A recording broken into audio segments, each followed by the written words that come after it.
Legend of Zelda is one of the most enduring, influential, and iconic video game series in history. A set of sweeping adventures reaching back almost 40 years into the past, and a series that's demonstrated an unusual grace in its efforts to change and evolve with the era it finds itself in. It's no surprise that Link, its primary protagonist and the embodiment of courage, would be one of the first few characters added to Nintendo's ambitious crossover fighting series. But the malleability and reincarnation of the Legend of Zelda's universe didn't follow him over. He's changed visually, yes, including becoming right-handed to match his Breath of the Wild appearance, and has received a handful of tweaks over the years. A wind trail here, a grab there, but by and large, his core has remained firmly planted, a fate that the Legend of Zelda series doesn't even inflict on plants. The recent release of Tears of the Kingdom has made this disparity the most apparent it's ever been, so I believe it's more than time for Link's Smash incarnation to receive a true overhaul. This could be done in a more conservative, realistic manner which takes the realities of game development and director Masahiro Sakurai's traditional approach to legacy Smash characters into account, but I figure that if we're doing this,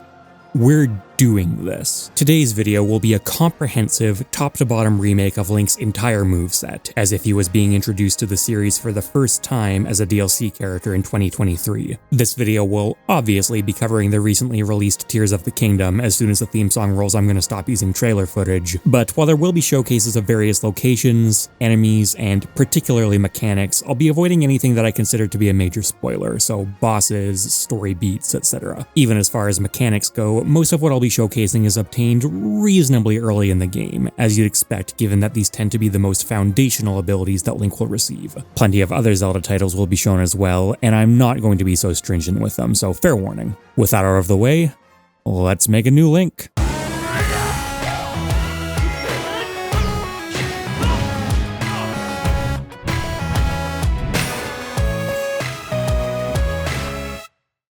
Some of the combat footage in today's video was captured using today's sponsor, the Feature 1 XR glasses, and these things are honestly really cool. These are what are called extended reality glasses, so what they're doing is they're projecting a very large, bright, and extremely clear, like completely pixel-free screen right in front of my face. I can see Tears of the Kingdom perfectly in front of my face right now. It's honestly just shocking how well these actually work. The Feature 1 uses color-changing film to adjust the brightness and background of the display, and is extremely customizable with features like interchangeable nose pads and myopia diopters to adapt them to your specific eyes. They're really well suited for playing in handheld while you're traveling, outdoors, lounging in bed or on the couch, that sort of thing. Using the mobile dock to play your Switch on the go is a huge improvement because it puts it into docked mode while using the Feature 1's battery. You can get up to 6 extra hours of playtime. This also means you get 1080p instead of the usual 720 in handheld, and you also get 60 frames per second out of the Feature 1, which, hey, if you're playing a game that doesn't push the Switch to hell and back like Smash Ultimate, it works amazing. It works even better because multiplayer is supported. If you've got a couple of pairs of glasses, you can plug them both into the same dock.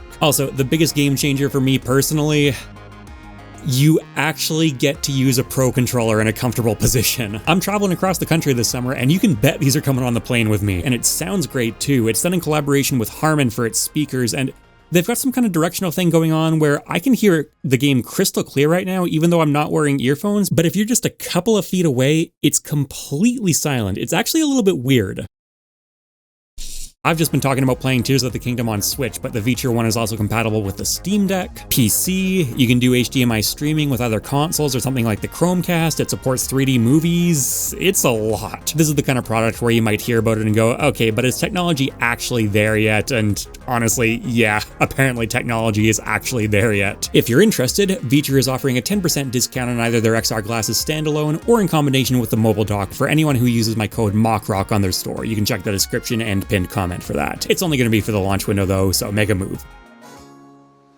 The nature of Tears of the Kingdom means that it alone has more than enough potential to create a Smash moveset from. You could give Link a different weapon for every single attack, hell, a different weapon in both hands for each attack, and still not come close to running out. That being said, while the hero of the wild will get some additional time in the spotlight, the concept here is a bit more universal, and aims to celebrate not only the most recent Zelda title, but rather Link's entire legacy, stretching back to his very first appearance in 1986. It's a concept that the series has lightly toyed with, particularly on the Wii U and 3DS, but with an approach that I ultimately thought was a bit tepid. Because I'm treating Link as a brand new DLC character, he comes in with no baggage from his existing moveset, and coming up with ideas under these conditions didn't turn out to be a problem. In fact, It was exactly the opposite. I'm a big fan of the Zelda series, and it has so much source material to pull from that there was simply no way of giving Link everything I'd love to see in Smash, not without creating an incoherent mess. I immediately discarded anything non-canon, anything sourced from Young Link or Toon Link, who presumably would still exist and be in need of their own comprehensive overhauls someday, and I went a step beyond this and got rid of any concepts that did appear on a viable Link's toolkit, but had variants which I thought were more appropriate or interesting on one of the youngsters. Beginning at a surface level, I was originally planning to say that now is obviously the time to give Link completely new models from across his appearances similar to what Hero received. However, this actually ended up being a decision that took a bit of nuance. There are 7 total incarnations of Link I'll be sourcing from. The Hero of Hyrule, the Hero of Legend, the Hero of Time specifically as he appears as an adult in Ocarina of Time, the Hero of Twilight, the Hero of the Sky, the new Hero of Hyrule,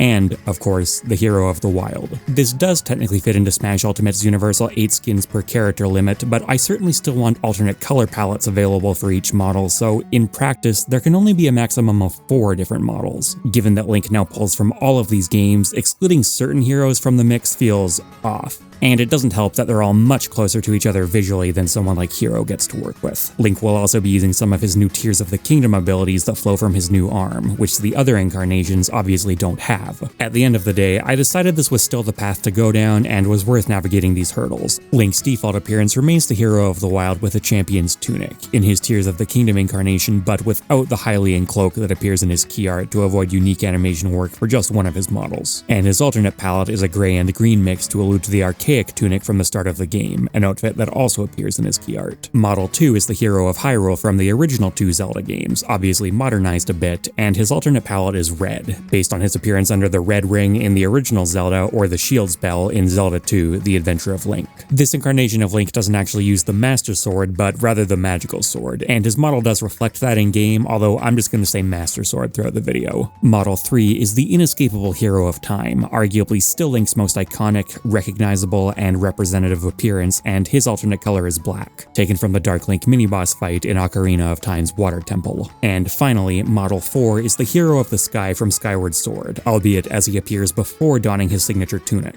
and his white shirt can also become the same orange color as the Gratitude Crystals, subbing in for the yellow costume that many characters receive while allowing for a bit more of a contrast than just between yellow and white. This lineup was painful to decide on. I had to ditch Twilight Princess representation, for example, which is one of my favorite games ever and could have an amazing red and gold alt, but I think these choices create a solid compromise between hitting a lot of the strongest targets, providing good visual variety which includes the red, blue, green, yellow, black, and white costumes that many Smash characters incorporate, and stretches back from Link's latest appearance to some of his earliest, whether we're referring to the game's release orders or Zelda canon. I'm aware that the Hero of the Sky is a bit of an outlier here, even if he does show up early canonically, and the Hero of Legend in particular is kind of a jarring omission, but of the 3 Links excluded, I mean, come on, they wouldn't pass a police lineup. An alternative that still used this multi-model approach could be to feature all 7 Links and have them only appear in an alternate costume to avoid a sea of green, but having the Hero of Twilight there just with his magic armor feels weird to...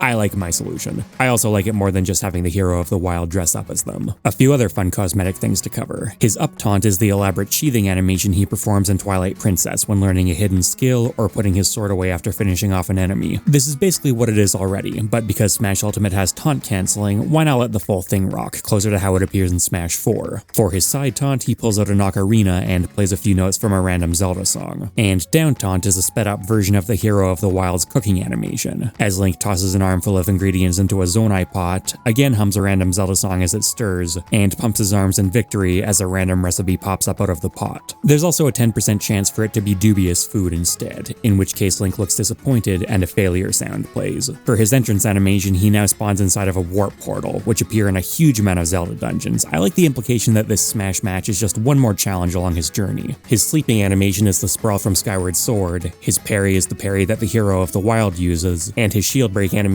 has him stagger around, which slowly spins him in place, a very loose allusion to his deaths in many 2D Zelda titles. Victory Animation 1 has him raising his sword above his head, Victory 2 opening a chest and looking pleased at its contents, and 3 has him skydiving in and landing on the ground with his paraglider before slashing his sword towards the camera. Moving towards more concrete gameplay direction, The Legend of Zelda is an action-adventure series, where Link typically comes from simple origins and becomes more powerful over time, by collecting a variety of hand weapons, projectiles, magical spells, armor, and utility items. On top of combat, he explores an overworld and various dungeons within that overworld while meeting characters, solving puzzles, and traversing obstacles as his adventure progresses. The powering up notion was interesting, and we've seen this before in Smash with the likes of Steve's mining and crafting, as well as in other platform fighters like Shovel Knight's money gathering and shopping mechanics in Rivals of Aether. As inspired as those systems may be, though, I decided that an equivalent didn't seem like a great fit for Link. Bashing rupees out of opponents so that he could buy magic armor later in the fight as one of many possible examples didn't really capture the spirit or scale of the kind of adventure Link would actually have gone through to obtain this kind of reward. A game of Smash isn't an adventure, it's a fight, and I'd rather treat it as a fight, Link coming in with adventures already under his belt. There were two major aspects of the Zelda series beyond pure combat that I tried to capture here: its diverse array of weapons and equipment, and puzzle solving, which incorporates the former. There obviously aren't any actual dungeon puzzles for the items to interact with in Smash, but I can impart a sense of problem solving by allowing the items to interact with each other in novel ways, which also plays into the logical interactions of particularly the most recent Zelda games. Employing multiple items to complete a task is a common through line in many of Zelda's best sequences, and in Smash I want players to first solve the puzzle of how Link's items can be put together, and then, after that, to figure out which of potentially many available interactions will be ideal in a given scenario. This approach needed to be handled with a bit of a light touch. Because Link is being treated as a modern DLC character, his design is allowed to be more complicated than the framework that was settled on back in 1999. Even more so because young and especially Toon Link could stick around to hold down a more straightforward Link incarnation, but I do still want him to fit comfortably into the world of Smash Ultimate and feel like he belongs. There's no point making a video like this if I'm not willing to take some risks, and if a fan like me came in and pitched Kazuya with his uniquely slow jump and move pool that nearly doubles the standard count, they'd probably get flack for being unrealistic. The barriers for what constitutes a Smash moveset have come down substantially in recent years. At the same time, we're talking about one of video games' most well-known characters who many people are going to want to just pick up and play, and this should be facilitated. I generally aimed to make most of his moves fun and intuitive at a base level, with room for experimentation under the hood, while pushing a few aspects of his kit to the point where I was worried they might be getting too busy or over the top, and then usually pared them back a bit. As to how this actually translates into a playstyle, Link has an interesting combination of great grounded attacks and great aerial movement options. He's a mid-range fighter with a good projectile and anti-projectile game, a versatile and rewarding grab, and numerous kill confirms that can vary heavily with specific matchups. The trade-offs he takes in exchange include fairly specific aerials by sword fighter standards, mediocre ground mobility, and poor auto shield options. He does have good melee attacks for keeping opponents off him, but when he is forced to turtle up, he's relatively limited. Some of these are pretty drastic departures from how he currently appears, and compared to his existing incarnation, he's also a bit less of a pure straight hit killing machine and a bit more combo and setup focused, although his rock heal power still isn't bad and remains the most potent among the three Links. I don't think there's too much point trying to speculate how good this incarnation of Link would turn out. Aerials and out of shield options are big business in Ultimate, but he also has several really powerful tools that aren't directly comparable to anything that currently exists in Smash. Before anything else, I think this direction would be fun,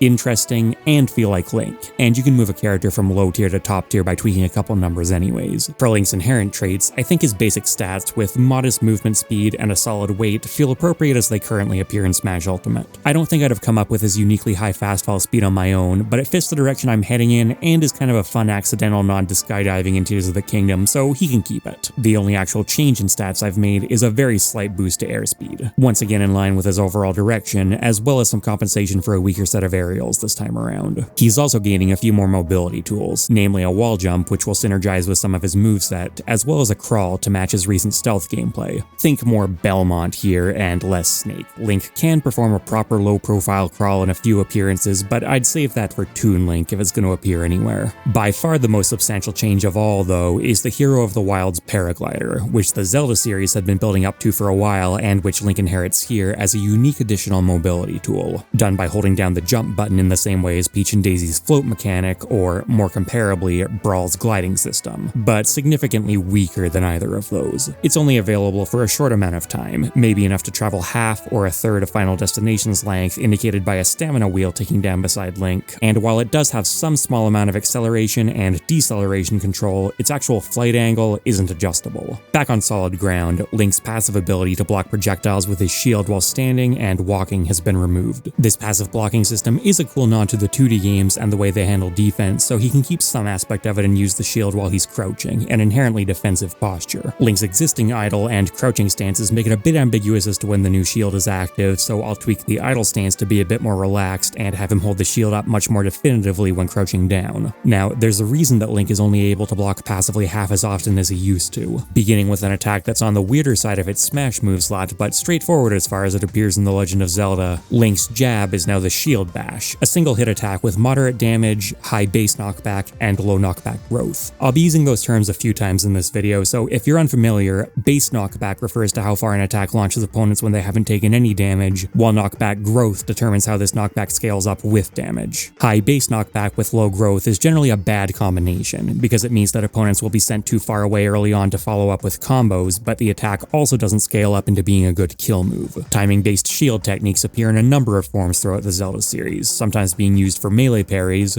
or reflecting projectiles, or for breaking opponents' guards in combination with other attacks. In Smash, it starts up relatively slow for a jab, the same speed as Royer Crom's, but without any of the amazing safety or combo potential that those offer. It's also one of his shortest ranged attacks, even though he pushes forward a bit. In return, however, it beats out other moves completely, in the same manner as something like Palutena's dash attack, and doing so is accompanied by the visual and sound effects that the hero of the wild gets on a successful parry. On top of this, it also acts as a reflector, an application that's never appeared on a jab in Smash before, but does exist on a number of other normal moves across the roster. It sends back the projectile at its original speed and 1.2 times its original damage, which for a reflector is on the low end. For comparison, Mario's cape deals 1.5 times the original damage, whereas Zelda's Naryu's Love deals 1.25 times damage and also sends it back at 1.4 times speed. In Link's case, though, he doesn't have to expend a special move on it. In Tears of the Kingdom, Link gained the ability to fuse various items to his shield in order to get different effects, but in Smash he now has what's already the most multifaceted jab in the game, so I didn't want to pile anything else on top of it.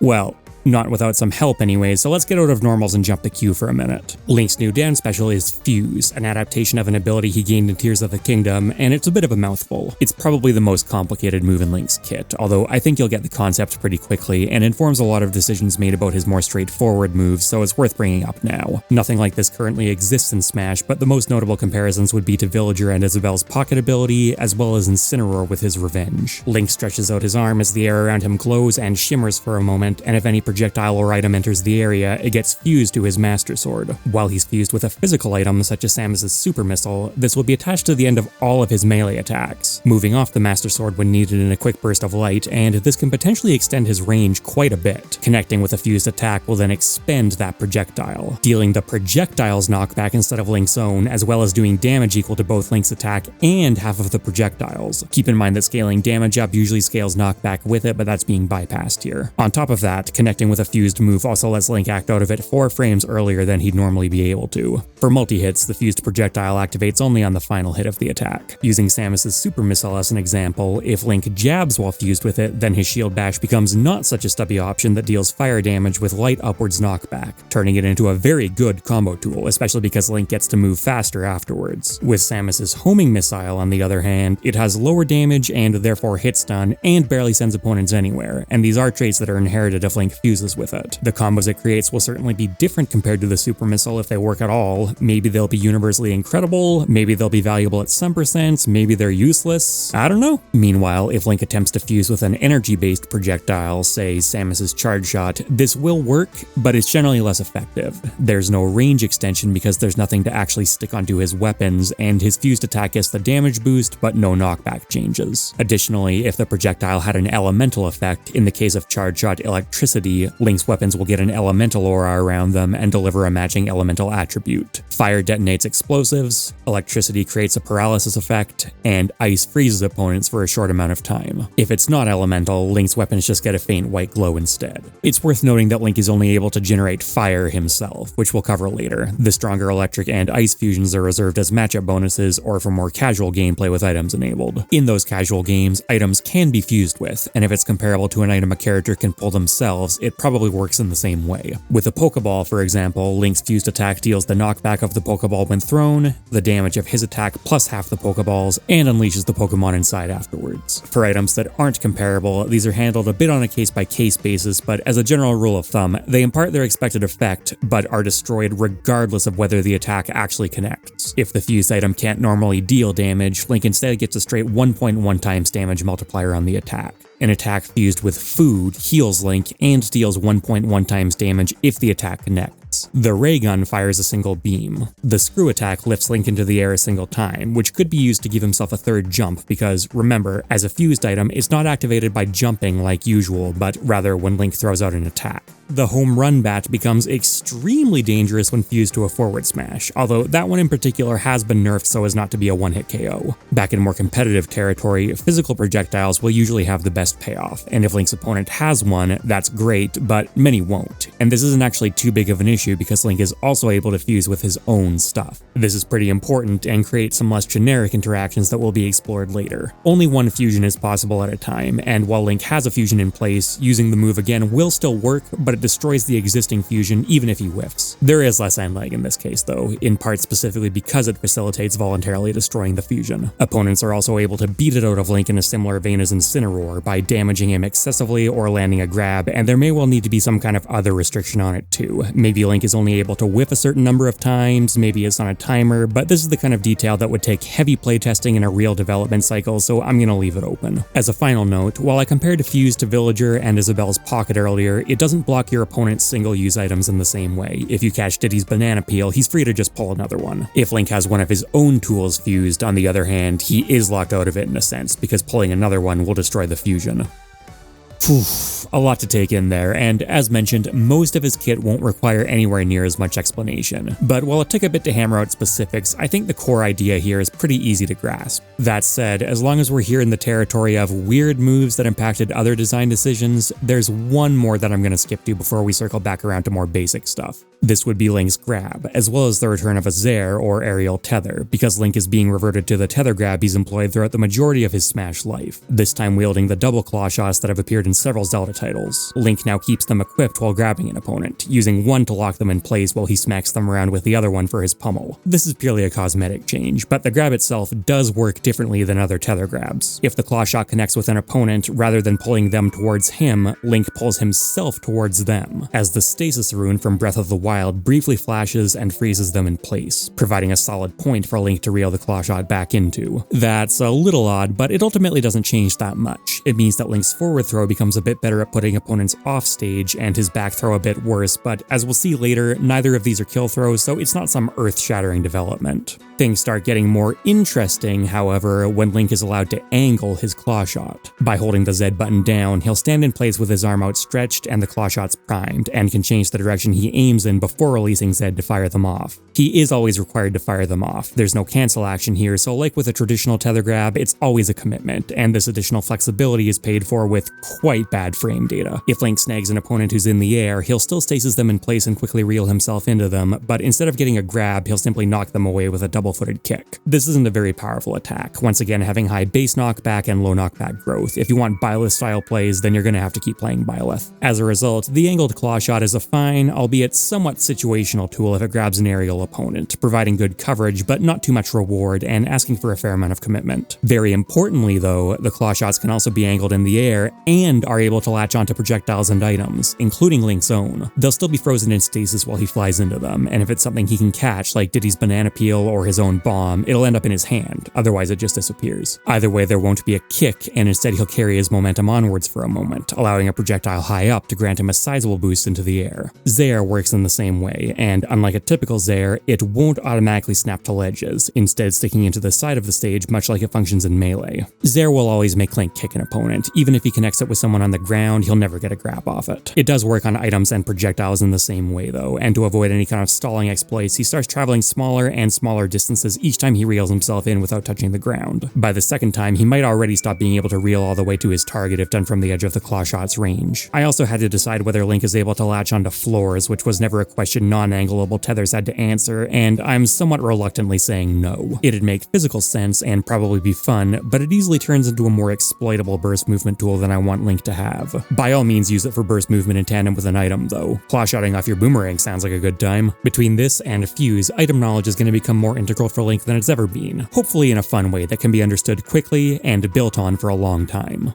Moving into tilt attacks, Link's new forward tilt is the Hero's Lunge, a single hit stab with good range, speed, safety, and if its new tip or sweet spot connects, reasonable kill power, although still a step down from Link's current overhead slash. This move is based on the simple thrust which Link performs as his primary attack in the original Legend of Zelda as well as Zelda 2: The Adventure of Link, and which was later carried over into many other Zelda titles in some form, albeit here it's done in a pretty exaggerated way with a larger step forward. Like we see in the Zelda series, in Smash, it's intended to be one of his staple tools. It's often safe on shield if spaced because Link steps into the attack and then back afterwards, and becomes very safe at the tipper, although up close it is punishable. Its vertical coverage also leaves something to be desired, which can be partially compensated for because it's possible to angle the stab up and down a bit as seen on many sword attacks, with the lower angle being able to hit opponents hanging on the ledge. Moving on to up tilt, this is now the vertical spin attack, a fast, all-encompassing sword arc with modest combo potential at early percents, particularly if Link connects with the sour spot back half of the move. There have been a few instances where Link's been able to use vertical versions of his famous melee attack, most notably in Skyward Sword, which this variant is based on, but it also appears in side-scrolling scenarios such as those in Link's Awakening. This is a very good up tilt. Upward sword arcs are often fantastic in Smash, and this is one of the faster and broader ones on the roster. This is because Link's going to have to lean on it heavily though, as it's his only proper anti-air.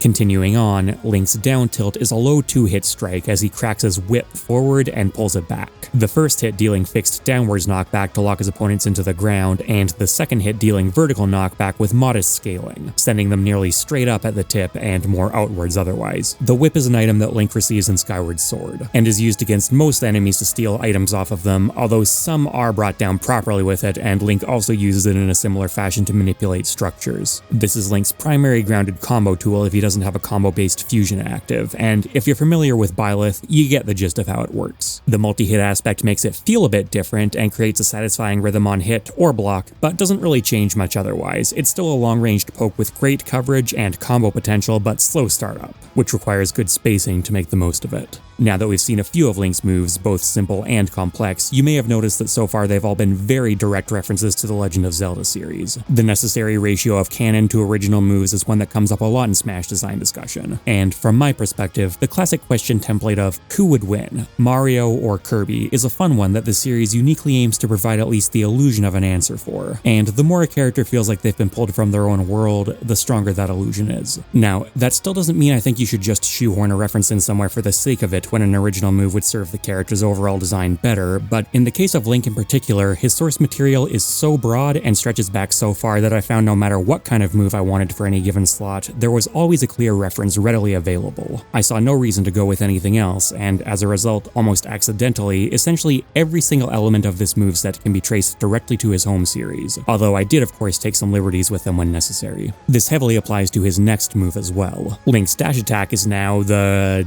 dash attack, where he equips the Pegasus boots, very briefly runs in place to charge up momentum, and dashes forward with sword point out to deliver a piercing stab. This is a recurring attack in many 2D Zelda titles, and it works similarly in Smash, although the charge up time has been cut way down, with Link now only taking a couple steps in place, and the total distance traveled has also dropped substantially. It still travels far enough to be the longest range dash attack in the entire game, and Link moves quite quickly, but the fact that it's telegraphed with longer startup than most dash attacks means that it needs to be committed to earlier when trying to, say, catch a landing. It also does a high amount of shield damage, much like how it plows right through guards in Zelda, although it's still not really a shield breaker move and won't generally be safe on block either. While its end leg is fairly low, it launches opponents at an outward angle with high base knockback and moderate knockback growth, so it won't normally combo very well, but does set up good stage positioning and eventually starts killing. It's not a great kill move, but it has its uses, and because dash attacks don't go off stage in Smash Ultimate, you can try running against the ledge for a persistent hitbox. Heading into smash attacks now, forward smash is a flurry of blows with the Knight's Halberd, a very long-ranged and fairly long-lasting attack that's nevertheless on the weaker end of its move slot, and intensely unsafe if blocked.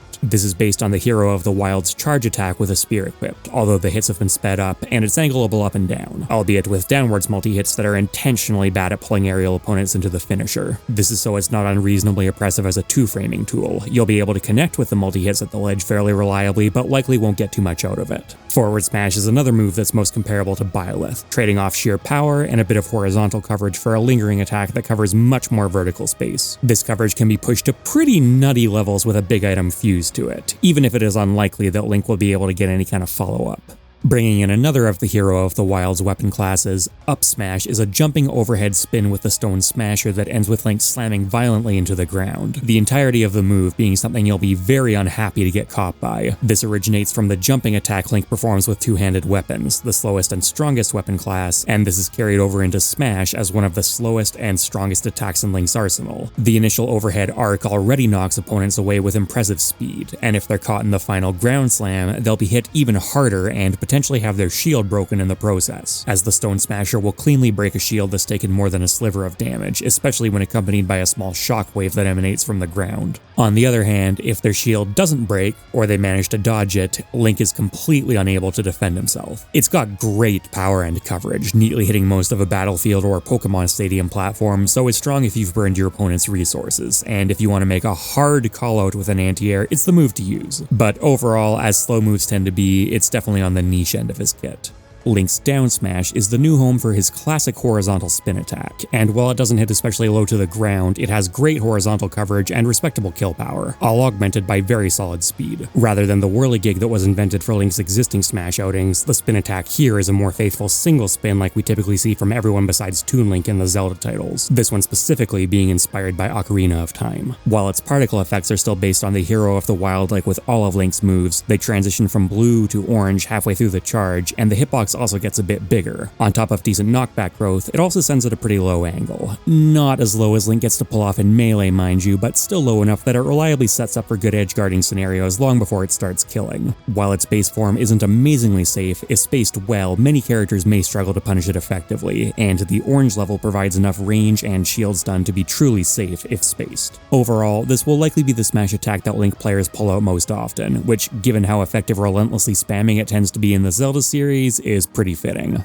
Circling back around to special moves, remember when I said that Link is able to fuse with his own items? This is where that starts. Pressing the special button has Link reach into his curiously spacious pouch, and he then pulls an item out of the pouch when a direction is inputted. Assuming he's facing to the right, any direction from the range shown on screen will pull out the hero's bow, which can now be angled up and down, hence the leniency in the input so it can be pulled out already aimed. This is obviously a powerful trait that it didn't previously have, but as a trade-off, the total time required to pull the bow out is now slightly longer, the uncharged arrow travels slower, and the charged arrow is a bit weaker and takes longer to draw. While Link is no longer able to pick up the arrow like he can in his Breath of the Wild incarnation, it will still stick into surfaces, and the ability to fire it into the air also allows it to linger around for longer. These are because Link is able to fuse with the arrow, as well as latch onto it with his claw shots, whether in midair or buried in a wall or the ground. Attacks fused with the arrow aren't insanely strong, but all have impressive range as well as a unique sweet spot on the arrowhead. This is a trait which wouldn't generically exist because the arrow doesn't actually have a tipper mechanic when it's just a projectile, but for Link's own moves, as well as moves like it, meaning all arrow attacks in this case, they get some special properties with fuse. This includes the Pit's arrows, even though they're technically also energy attacks. There will be other cases like this where decisions have to be made individually about how to handle them. I can think of others, but I'm not going to bother trying to give a full list. The fuse lockout I mentioned earlier also applies to the same category of projectile, meaning that if Link is holding someone else's arrow, he can't pull out his own alongside it. I mean, he can, but it destroys the fusion. This is less intuitive than I generally want fusions to be, but is important for balance purposes, especially for the next item we're about to pull. Inverting the adventure pouch's input behind Link pulls out the boomerang, now the magic boomerang based on its classic appearances. Compared to the current ultimate iteration, it's more angleable, travels further, and is more rewarding on the reverse hit with increased knockback and damage, leading to better combos when returning to Link. On the other hand, its initial strong hit also launches opponents further, and it's also a bit laggier. This lowers its close range combo potential, even if it doesn't eliminate it, as well as makes it slightly less safe on shield, and what this results in is a move that can be manipulated better and used in more creative applications, but isn't as much of a close quarters brawling staple, which almost inarguably makes it worse overall. It's still good, and giving it up for a fusion is harsh, but the payoff is well worth it because landing an attack fused with a boomerang reverses all horizontal knockback. This is one of the strongest fusion effects that Link is able to get, as it means that any attack which launches an opponent away from him now pulls them in instead, opening up many new combo routes. Again though, he is sacrificing a very good tool to have it, and if an unexpected horizontal kill scenario comes up, it's actually a detriment. Next up, pulling downwards on the adventure pouch will spawn a bomb, which has a mixture of traits that have appeared in various Smash titles over the years, as well as some new ones. While timer-based bombs are a very classic item that have been around since the very first Legend of Zelda game, Breath of the Wild changed things up significantly by turning them into remotely detonated explosives spawned with the Sheikah Slate. Smash Ultimate adopted this form, and it turned out to be one of the most substantial playstyle changes that Link has ever received, but it's being somewhat reverted here to its more classic black, time-based, and combo-oriented appearance. Neither the Sheikah Slate rune of Breath of the Wild nor the Bomb Flower of Tears of the Kingdom. It does maintain some aspects of the remote bomb though, namely its larger size and more resilient physics. Link is able to knock it around like he can currently because his own standard attacks won't blow it up, which allows for some cool bomb manipulation while making it less of a potent ledge trapping tool, removing its more extreme recovery potential, and preventing long attack chains, as it can no longer hit opponents multiple times in a row. On top of detonating on contact with an opponent, elemental attacks also blow it up, and these impart some additional effects. Ice and electricity create the expected freezing and paralyzing bombs, and fire makes the bomb, which already does fire damage, detonate with a lot more force and a larger blast radius. This turns it from a close quarters combo tool into kind of a kill move, more likely to be off stage. This makes bomb recoveries like Link is currently able to do in Ultimate still possible with fire-based attacks, which Link can utilize, although far less effective overall. Fused bombs, meanwhile, don't have any special properties beyond the timer continuing to tick down, so you'd better make a move quick. But if you do pull off a successful fused attack with Link's bomb, it lets essentially his entire moveset start combos. I've discussed how Link's items so far interact when fused to other things, but not about other things being fused to them. He is able to fuse things to his bow, boomerang, and bomb, although if he does, that fusion will be spent even if the projectile in question doesn't connect with anyone. Other than that, fusions work pretty much how you'd expect, just stuck onto a separate hitbox. This separate hitbox does open up a few new fun possibilities though. For example, a bomb fused to Pit's arrow or Snake's Nikita can be steered manually. That could be interesting. If Link tries to fuse with an already fused item though, like a Nikita bomb or a banana boomerang, banana ring?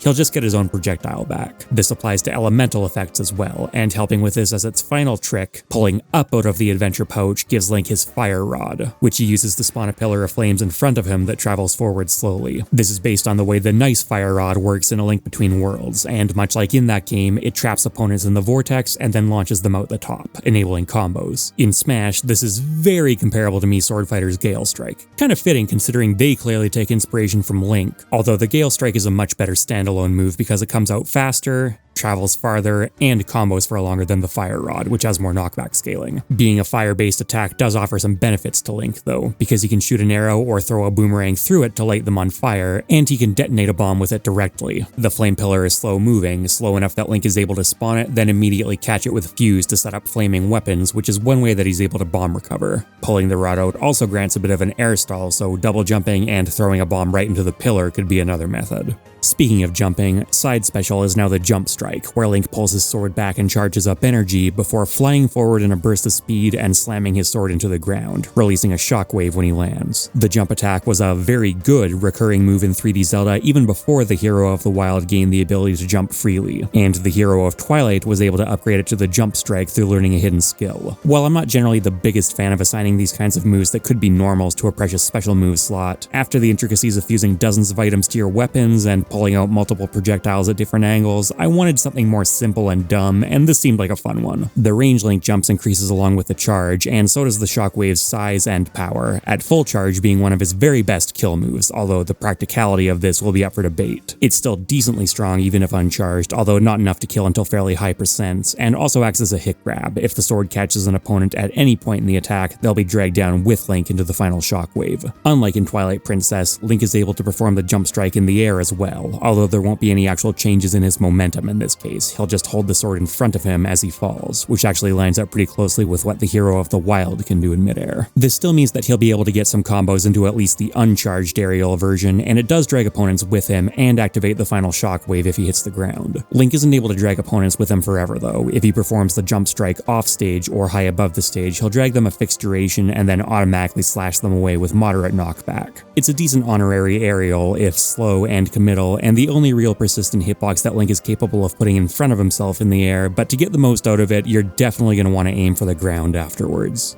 Up special is Ascend, an ability from Tears of the Kingdom which allows Link to swim through solid surfaces provided he begins underneath a ceiling. If he initiates this move very close to the bottom of a stage, it works pretty much exactly how it appears in his home series. Link gets a very small boost in the air to help him connect with the stage, he'll swim through it, which can be tracked with a particle effect that's overlaid on top, and then pop out automatically. It really is only a very small boost though, much less lenient than in Tears of the Kingdom, and a lot of the time he won't be close enough to the stage to make contact. If that's the case, he'll first use the Cane of Samaria from A Link to the Past, which creates blocks out of thin air and works the same here. He spawns a block slightly above his head, which he then boosts into and swims through. If that block is close to the bottom of the stage, he'll pop out of it, then right back into the stage and keep on swimming, emerging as before, otherwise he just pops out on top of the block. The block only persists for a short amount of time before crumbling and can also be destroyed with a powerful attack. Now, the phrase Link spawns a block is probably bringing up some unresolved trauma in some of you, but this move isn't actually meant to be that good. There's a lot more setup time involved than Steve has to worry about. Link is vulnerable for a moment when he pops out of his upward swim, and while standing on a block does reset most of his resources, he has to land on solid ground before he's able to use the Cane of Samaria again. If he's able to get from the block to the bottom of the stage, he is able to ascend through it, but that's not actually recommended most of the time. The emergence animation does deal some minor damage and knockback, but this is pretty easy to avoid in 1v1s, and leaves him as a bit of a sitting duck, although if you're playing on casual stages, it is a fun way to move around Hyrule Temple. The more ideal approach is to use the Cane of Samaria to regain your other resources as far off stage as possible, and then use a combination of Link's paraglider, claw shots, bomb, wall jump, and air dodge to make it back from there. The Cane of Samaria sequence doesn't take too long to complete, so there are some opportunities for Link to plant himself on the block for juggling and edge guarding applications, but again, a lot worse than Steve's. Seriously, I'm not making another Minecraft character. I could have, but I'm not. Heading over into aerials now, neutral air is the shield spin, as Link puts his shield on his feet, hunkers down, and spins horizontally, creating a multi-hit attack with modest knockback growth that gives it solid combo potential. While Link's boarding abilities have been established for a while in the Zelda series, the hero of the wild gained the ability to shield surf, as well as perform an attack while shield surfing, although its translation into Smash is relatively loose. Because it's a multi-hit aerial, it has the potential to set up drag down combos, eventually leading into down smash as a kill confirm at high enough percents, and its combo potential when used as intended is also quite good. It's got a quirk where Link keeps the shield on his feet for a bit even after he stopped spinning and the hits have ended, and if he lands with the shield on his feet, he'll maintain his aerial momentum for a brief moment, potentially allowing for even better follow-ups. It offers him a fair amount, but what it doesn't offer is range. Even though Link's body is part of the hitbox, he bends over during the attack, so its vertical coverage still leaves something to be desired, and its horizontal range is terrible. In fact, it's Link's single stubbiest attack. He can't really augment this with Fuse either, because he puts the shield on his feet facing downwards, meaning that any fusions will also be facing down. It's usable as kind of a secondary down air in this scenario, but given that it's Link's fastest out of shield option, that's not incredible compensation. As mentioned earlier, fusions only get expended on the final blow of a multi-hit attack, but because neutral air can be ended prematurely, this creates a landing hitbox which expends the fusion as usual. Unfused, it doesn't have a landing hitbox. Moving ahead, Link's forward air is the Hero's Thrust, another simple stab with a Master Sword that comes with a tipper sweet spot. It's once again derived from the standard attack Link uses on the NES, more specifically the aerial version from Zelda 2, The Adventure of Link. It's a decently long-ranged aerial with some kill power on the sweet spot and combo potential on the sour spot, which lingers for a few frames, but it's still narrow enough for Link to have to aim it fairly precisely. Its landing leg is quite good though, and it's extremely safe if spaced. Back air gets to provide broader coverage, as Link grips the Master Sword with both hands and turns around, slashing diagonally downwards in an attack that covers a lot more space and deals considerably more damage and knockback than forward air at the expense of speed and a bit of safety. While some parallels can be made to the Mortal Draw from Twilight Princess, where Link also holds his sword in both hands and spins, or even part of his default attack in that game, back air isn't explicitly based on any one particular attack from The Legend of Zelda. It's simply filling in a gap that doesn't otherwise exist on his moveset, a big, satisfying, straightforward sword arc. He also welcomes the vertical coverage in the air, although its slow startup and back-facing status don't make it the most versatile move in this style. While back air is an original move, down air, in the meantime, is the rare attack on Link's moveset that I left essentially completely intact, the downward thrust. This still has an initial spiking hitbox which transitions into an extended sour spot that bounces Link off an opponent like he's riding a pogo stick. While variants have appeared in a few Zelda games, this attack originally comes from Zelda 2 and works in essentially the exact same way here. There are plenty of other good, canonical candidates for a downer in the Zelda series, but none nearly as fun or distinctive as this one. And I think that even if I was truly designing Link from the ground up with no ability to reference the existing Smash character at all, this is still the attack I'd end up going with. I created a slightly different pose with a sideways profile just because, hey, it's something new to look at, but in reality, I don't think I'd even change the front-facing one that Ultimate currently uses. It better matches the original sprite and probably works a bit more smoothly when Link's drifting back and forth through the air. The upward thrust isn't following its brother though, as Link's new up air sees him swinging the ball and chain above his head in a circle, now being one of the stronger up airs in the entire game with fantastic horizontal coverage, but somewhat slow startup. The ball and chain is an item from Twilight Princess which acted as a stand-in for the hammer from previous games, and while its primary purpose was to be thrown into enemies and obstacles, its aiming animation also worked as an attack, even if it was limited to the ground. Converting combo fusions into up air kill confirms is going to be an important part of Link's game plan, and it's also great for juggling opponents in the air, but high end lag and landing lag makes it risky to whiff or try and land with.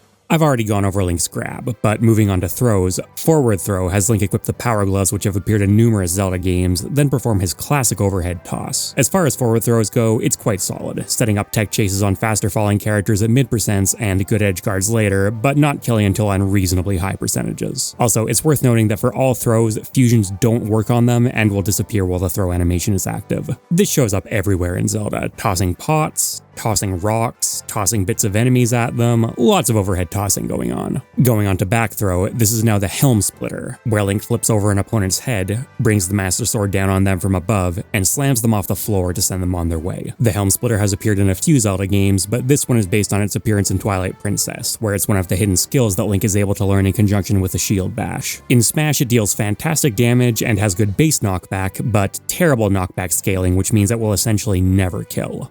Down throw is the Iron Boots Stomp, where Link leaps into the air, equips the long-running Iron Boots mid-jump, and falls onto his opponent with a metallic clang that hits twice in rapid succession before sending them flying upwards. This is Link's combo throw, and it's okay at its job, although moderate knockback scaling means that down throw into up air isn't a reliable kill confirm, but it may work on high platforms or catch a few opponents in a 50-50 situation. The Iron Boots traditionally aren't really that much of an offensive weapon in Zelda unless combined with other tools, but I think it's a fun concept here. And then for up throw, we have the Skyward Strike, where Link tosses an opponent upwards and stabs the Master Sword into them from below as lightning cracks on the blade, sending them up with much higher knockback than he's able to generate from his boots. The Skyward Strike is a kill throw to look for when everything else has failed, and is decently effective, although slightly worse than Link's current up throw for the job. The standard Skyward Strike, as seen in Skyward Sword, doesn't quite work this way, being more of a projectile attack, but he does infuse the blade with lightning during his battle with Demise, and the raised sword pose is a common one throughout the entire Zelda series.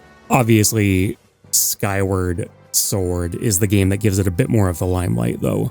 Moving on to a few fun rapid-fire things before we wrap up, Link's Get-Up attack and Ledge attack now use the Cane of Byrna from A Link to the Past. This incorporates a few different animations, but they all share the same theme of holding the cane while a beam of light rotates around him. The Cane of Byrna makes Link fully invincible while it's active, and has about the right range, so it makes sense to slot it into his invincible attacks. His forward and back rolls are the same as they currently appear in Smash Ultimate. A somersault and backflip are great, but I am changing his spot dodge to the Magic Cape, also from A Link to the Past. It phases Link out of existence there, and it works similarly in Smash, spawning around Link as he begins to pivot in place and briefly vanish in the same manner as Greninja, then reappearing as he completes a rotation with a cape flared up behind him. I thought about doing this for his air dodges as well, but it's a bit fancy, and I'm not sure it's justified alongside all his other good aerial traits. And fittingly, we end on Link's final smash, Triforce Convergence. A Triforce glows behind Link as he performs a double-handed overhead slash, and if any opponent is caught in it, they're pulled into a void and land hard on the floor. The camera zooms out to reveal that this is the Sacred Realm, and they're in the middle of a giant glowing Triforce on the ground, and around its perimeter stand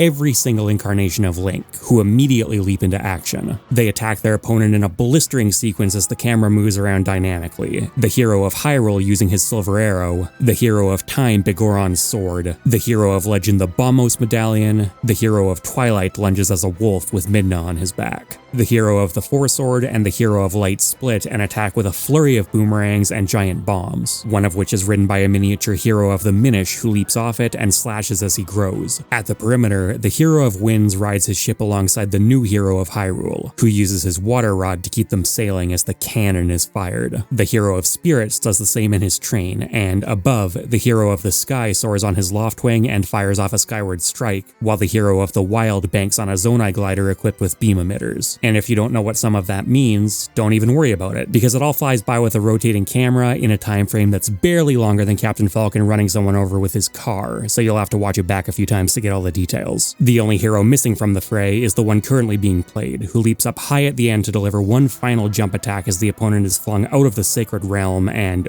hopefully they're stuck. It's bombastic, it's over the top, it's pure fan service, and I think it's awesome. Given that Link is wishing upon the Triforce, it actually makes more sense than a lot of his other abilities being mashed together here, but we're talking about literal toys fighting each other, so there's not really a point sweating those kinds of details to begin with. My bet is that a Link DLC reveal trailer, which ends in this final smash, absolutely brings the house down, and with that, we've got the last piece of our brand new Link moveset. I've tried my hand at making full movesets for original characters before, back when I was wrapping university up and thought I'd be heading into the games industry instead of YouTube, but this is my first attempt at a full adaptation, and I think it's harder, especially for a first project and especially for a character like Link. Looking back, there are a number of elements from Zelda that I headed into this project fully expecting to add and that I'm surprised didn't end up making the final cut, but ultimately I wanted to prioritize what I thought would be the most fun and bring something new to the table without going completely off the rails.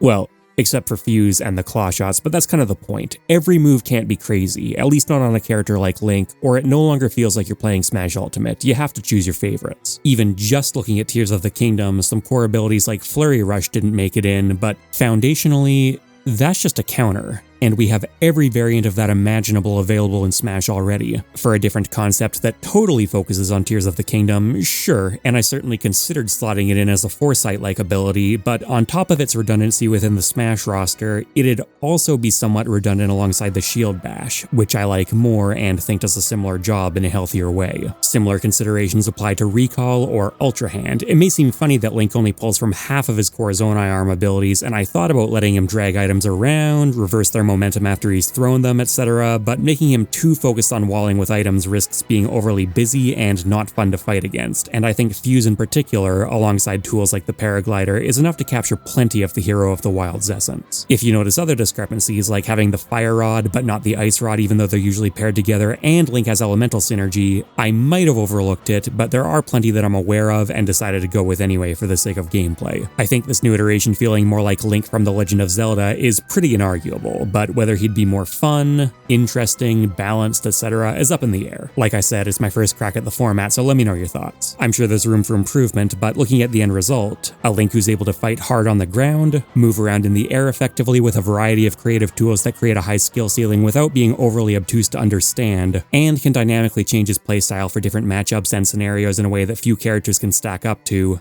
I think he seems like fun. Not that I'm biased or anything.